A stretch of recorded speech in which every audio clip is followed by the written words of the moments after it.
Hello everyone. Let's continue chapter 15, Some Natural Phenomena.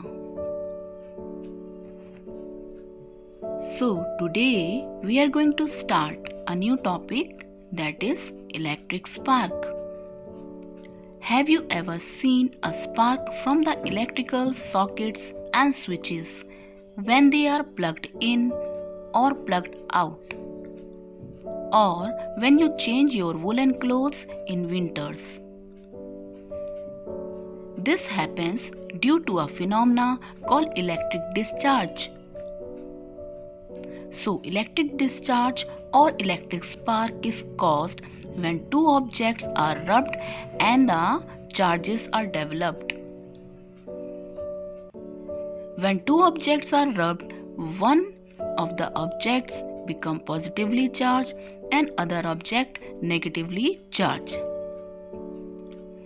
And the air between the two objects heat up due to accumulation of two charges. Then the air glows for a short period of time and makes a sound.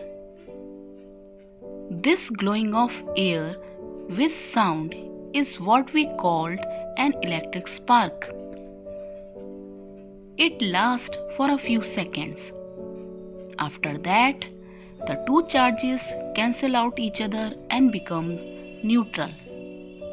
So we can define an electric spark is the transfer of charge between two surfaces through air. And it produces heat, light and sound. So let us know what is lightning. So lightning is an electric spark on a large scale. The theory of lightning was explained by American scientist Benjamin Franklin in the 18th century. His kite flying experiment is a popular and memorable story in science. He flew a kite during a thunderstorm and collected the electric charges in an Leyden's jar. Leyden's jar is a device used to store electric charges.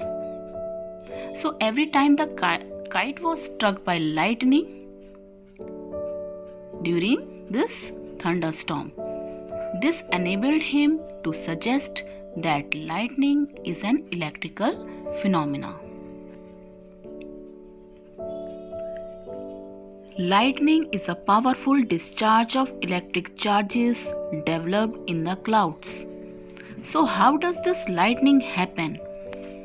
Though it is not completely understood how it happens, but charges develop in the clouds during a thunderstorm. It has been found that tiny water droplets in clouds that acquire positive charge becomes lighter and go to the upper part of the cloud, and the water droplets that acquire negative charge becomes heavier and occupy the bottom part of the cloud. That is, the top region of the clouds are positively charged and the bottom regions are negatively charged. This huge amount of charge produces a very high voltage on the cloud with respect to the earth.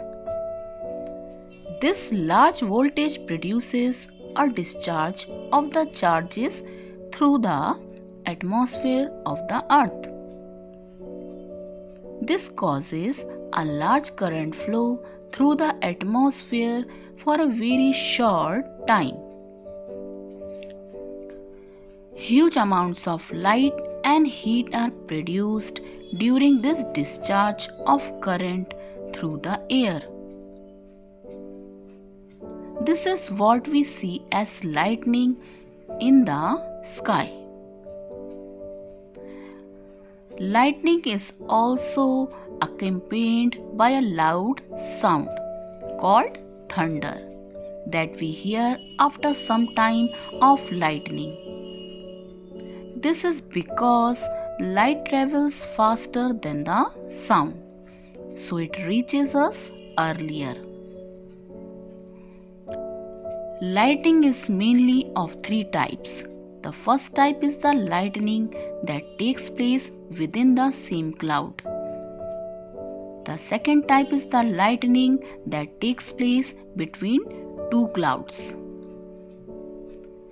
The third kind of lightning is the one that takes place between clouds and the earth. So, a lightning between a cloud and the earth can hit on any objects like tall buildings, trees, etc. on the earth. This is then called a lightning strike. A lightning strike can destroy trees, buildings, etc. completely. In hilly areas, the chances of lightning strike are more as compared to valleys because the distance between the top of hills and the clouds is less as compared to the distance between valleys and the clouds. So, lightning causes a lot of damage.